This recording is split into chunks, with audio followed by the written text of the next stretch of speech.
అక్కడి రాజకీయాలు పార్టీ కార్యాలయాల చుట్టూ తిరుగుతున్నాయట.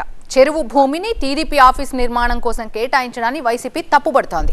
దీంతో అనుమతులు లేకుండా కట్టారని వైసీపీ కార్యాలయం ప్రారంభోత్సవాన్ని అధికార పార్టీ నేతలు అడ్డుకున్నారని సమాచారం. దీంతో ఇరు పార్టీల కార్యాలయాల చుట్టూ వివాదాలు ముసురుకున్నాయని టాక్. అసలే ఆ నియోజకవర్గం ఫ్యాక్షన్ కోటగా పేరు మోసింది. అక్కడ పాలిటిక్స్ ఎప్పుడు గరంగరంగానే సాగుతుంటాయట. ఇప్పుడు లేటెస్ట్గా తెరపైకి వచ్చిన పార్టీ కార్యాలయ అంశం ఆ వేడిని ఇంకా పెంచుతోంది. ఇందుకే ఏదా నియోజకవర్గం?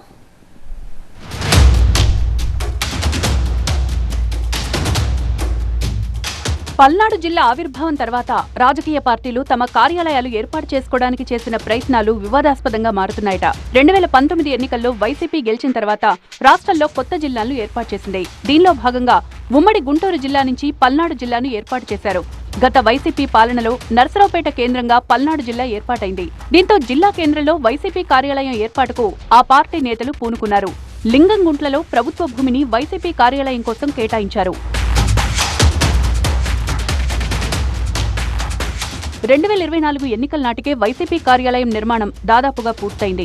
ఎన్నికల తర్వాత ప్రారంభించేందుకు ఏర్పాట్లు చేసుకోగా అనుమతులు లేకుండా వైసీపీ కార్యాలయాన్ని నిర్మించిందని కూటమి నేతలు ఆరోపించారు. రాష్ట్ర వ్యాప్తంగా వైసీపీ కార్యాలయాలపై ఆరోపణలు చేసిన కూటమి నేతలు పల్నాడు జిల్లా కేంద్రంలో ఏర్పాటు చేసిన ఆ పార్టీ ఆఫీస్పై కూడా అదే తరహా విమర్శలు చేశారట. దీంతో తమ పార్టీ కార్యాలయాన్ని వైసీపీ అధికారికంగా ప్రారంభించలేదని సమాచారం. మున్సిపాలిటీ అనుమతి లేకుండా నిర్మాణం చేశారని టీడీపీ నేతలు ఆరోపిస్తే అప్పటి గ్రామ పంచాయతీ నుంచి అన్ని అనుమతులు తీసుకున్నామని వైసీపీ నేతలు చెబుతున్నారు. ఇక లేటెస్ట్ గా టీడీపీ కార్యాలయం నిర్మాణం కోసం ఆ పార్టీ నేతలు ఎంపిక చేసిన భూమి చుట్టూ వివాదం రాజుకుంది. వంకాయలపాటివారి కుంట భూమిని టీడీపీ కార్యాలయం కోసం కేటాయించడాన్ని మాజీ ఎమ్మెల్యే వైసీపీ నేత గోపిరెడ్డి శ్రీనివాసరెడ్డి తప్పుపడుతున్నారు. ఆ భూమిని పరిశీలించిన గోపిరెడ్డి చెరువు భూములను పార్టీ కార్యాలయాల ఏర్పాటుకు ఎలా ఇస్తారని ప్రశ్నిస్తున్నారు. 2014-19 మధ్య అధికారంలో ఉన్న టీడీపీ ఈ కుంటలో చెట్టు నీరు పథకం కింద పనులు చేసిందన్న విషయాన్ని ఆయన గుర్తు చేశారు. ఇప్పటికైనా కుంట భూమిని టీడీపీ కార్యాలయ నిర్మాణానికి కేటాయించడంపై ప్రభుత్వం పునరాలోచన చేయాలని ఆయన డిమాండ్ చేశారు. లేదంటే న్యాయ పోరాటం చేస్తామని హెచ్చరించారు. కుంట భూమిని టీడీపీకి కేటాయిస్తూ ఆదేశాలిస్తే పెద్ద ఎత్తున ఉద్యమిస్తామంటున్నారు గోపిరెడ్డి. ఈ చెరువునంతా మూసేసి వీళ్ళు తెలుగుదేశం పార్టీ ఆఫీస్ పెడతారంట.